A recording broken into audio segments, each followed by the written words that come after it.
Son royaume s'appelle Green Eya. C'est une magnifique île, près des glaces éternelles dans la mer sans fin.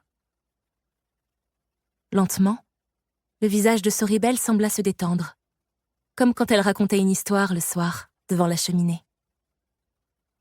Et imagine-toi que cette reine t'a choisi pour être sa fille, poursuivit Soribel en accélérant son débit.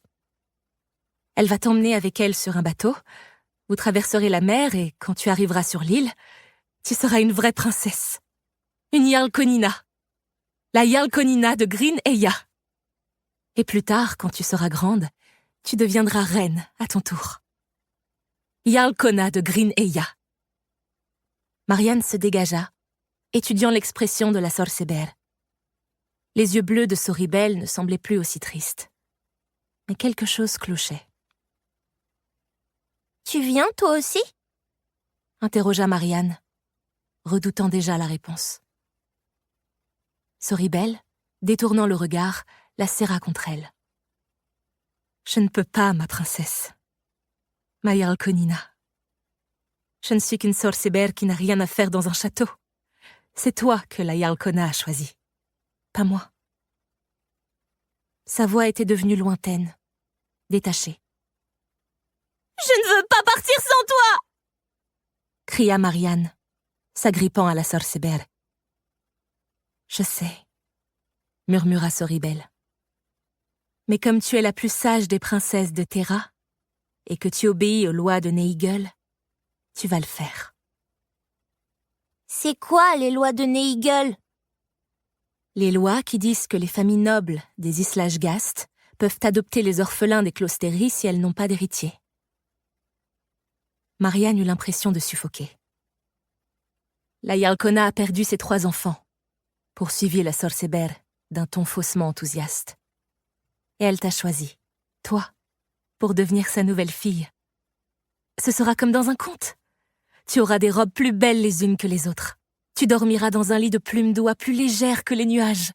Tu mangeras des gâteaux au miel et des fruits glacés au sucre. « Je ne veux pas y aller !» gémit Marianne, accrochée à la longue robe rose-orange de la sorceber. « Mais tu vas le faire, affirma Soribel d'un ton sans appel. Nous allons rentrer au closter toutes les deux. Je t'amènerai dans le réfectoire, où la Yalkona t'attend, et tu lui souriras. Tu lui prendras la main, et tu partiras avec elle.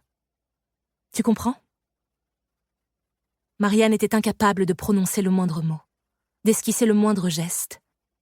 Sa gorge était serrée comme le bandeau avec lequel Soribel lui attachait les cheveux.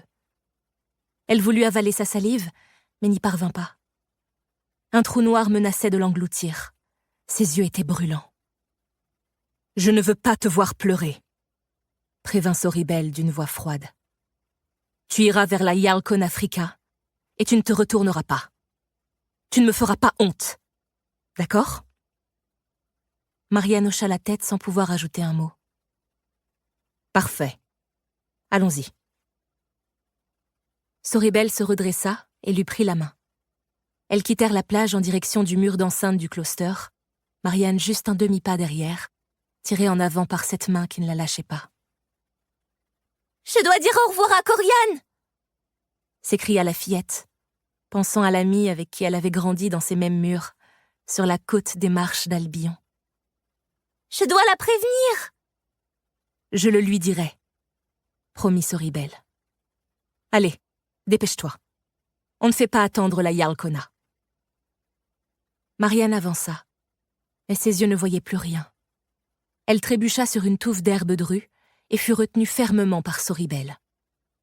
Les 2 solis, qui éclairaient Terra, lui semblèrent soudain indifférents et lointains. Les cris des oiseaux qui tournoyaient au-dessus étaient désormais distants, étrangers. Elle marcha d'un pas raide, comme séparée de son propre corps. Soribel la mena à travers les jardins du closter sans qu'elle les vît, jusque dans le bâtiment principal, où elle tourna en direction du réfectoire. Marianne ne sentait plus ses doigts dans ceux de la sorceber. Elles passèrent la porte.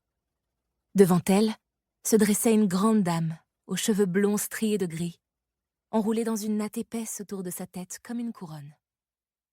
Des bijoux scintillants. Pour continuer à écouter ce livre audio gratuitement, cliquez sur le lien dans la description et vous pourrez l'écouter en entier sans frais grâce à l'essai de 30 jours d'Audible.